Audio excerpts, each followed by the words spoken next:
सपा राज्यसभा सांसद रामजीलाल सुमन के काफिले पर बुलंदशहर जाते समय हुआ हमला, जिनकी गाड़ियों पर अचानक कुछ लोगों ने टायर फेंकने शुरू कर दिए। अचानक हुए इस हमले से तेज रफ्तार गाड़ियों का संतुलन बिगड़ गया और आपस में टकरा गई। घटना के बाद सपा सांसद ने कहा कि प्रदेश में कानून व्यवस्था नाम की कोई चीज नहीं है।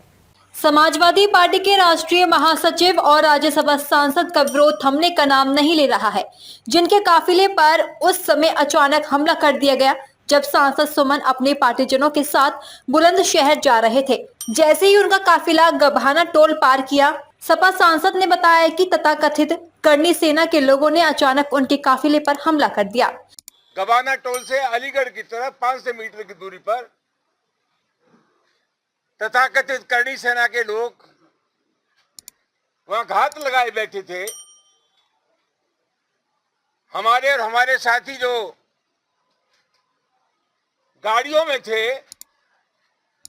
उन पर ईंट पत्थर फेंके गए, टायरों से हमला किया गया, कई गाड़ियां क्षतिग्रस्त हुई और अब मैं आज आश्वस्त हूं कि हमारे ऊपर यह जानलेवा हमला था।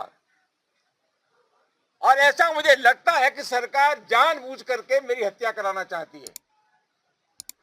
3 दिन पहले से जब ये तय था कि हमें बुलंदशहर जाना है, प्रशासन को पता था, खुफिया तंत्र को पता था, पूरे जनपद को पता था, हाथरस और अलीगढ़ को भी जानकारी थी। इसके बाद भी हमला एक सुनियोजित षड्यंत्र के तहत हमारे ऊपर किया गया। उत्तर प्रदेश की जिस प्रकार की कानून व्यवस्था की स्थिति है और जिस तरह के तत्वों को शय मिल रही है, संरक्षण मिल रहा है, उससे सही अनुमान लगाया जा सकता है कि स्थिति क्या है। हम लोग जानते हैं कि 12 अप्रैल के बाद जब तलवार लहराई गई, अवैध असले लहराए गए और प्रशासन ने उनके खिलाफ कोई कार्रवाई नहीं हुई, तो अवांछनीय तत्वों के हौसले बुलंद हुए, एक वर्ग विशेष के हौसले बुलंद हुए। कोई कार्रवाई नहीं की गई। प्रशासन ने जिन शर्तों के साथ अनुमति दी थी सभा करने की, उन शर्तों को तोड़ा गया। इसका सीधा सीधा मतलब यह है कि यह शासन निरंकुश हो गया है। जानबूझ करके हालात ऐसे पैदा किए जा रहे हैं जहां अराजकता हो, कानून का राज न हो, संविधान का राज न हो। और जिस प्रकार की स्थिति है, प्रतिपक्ष के लोगों को तो राजनीति करना मुश्किल हो जाएगा। मैं सिर्फ यही कह सकता हूं, घटना बहुत महत्वपूर्ण है और इस साजिशन हमारे ऊपर कातिलाना हमला था। इस हमले में कई गाड़ियां भी क्षतिग्रस्त हुई हैं, जिसमें फंसे सांसद को पुलिस ने निकाला और सुरक्षा के साथ उनके आगरा आवास पहुंचाया, जहां सांसद सुमन ने कहा कि इस सरकार में कोई भी सुरक्षित नहीं है। प्रदेश में कानून व्यवस्था नाम की कोई चीज नहीं है। दलितों पर अत्याचार की बाढ़ आई हुई है। कुछ विशेष वर्ग के लोग निरंकुश होकर मनचाही घटनाओं को अंजाम दे रहे हैं। सांसद ने आरोप लगाते हुए कहा कि सरकार का भी उनको संरक्षण प्राप्त है। समाजवादी पार्टी के राष्ट्रीय अध्यक्ष श्री अखिलेश यादव जी के आदेशानुसार बुलंदशहर में एक सुनहरा स्थान पर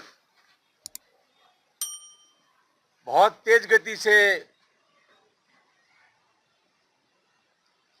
थार गाड़ी ने टक्कर मारी, जिसमें एक महिला की मृत्यु हुई और शेष लोग घायल हुए। ये पूरा दलित परिवार था और न सिर्फ ये अकेली घटना थी बुलंदशहर में। मुझे बताया गया था कि ताबड़तोड़ 6 घटनाएं लगातार इस तरह की बुलंदशहर में हुई हैं जहां दलितों की बारात नहीं चढ़ने दी गई, उन पर अत्याचार हुआ, उनको अपमानित किया गया। न सिर्फ बुलंदशहर में, पूरे उत्तर प्रदेश की स्थिति बहुत खराब है। जगह जगह दलित लोगों को निशाना बनाया जा रहा है, उनकी नाबालिग बच्चियों के साथ बलात्कार किया जा रहा है, उनकी बारातें चढ़ने दी जा रही हैं, अंबेडकर की प्रतिमाओं को तोड़ा जा रहा है। ये हकीकत जानने के लिए हम लोग वहां जा रहे थे बुलंदशहर। हमें गवाना टोल पे ही रोक लिया गया, भारी लाभ लश्कर, भारी पुलिस, और हमारे आग्रह करने के बावजूद भी जवरिया पुलिस ने हमें वहां नहीं जाने दिया। डीजी महाराजा न्यूज के लिए दीपक राज की रिपोर्ट।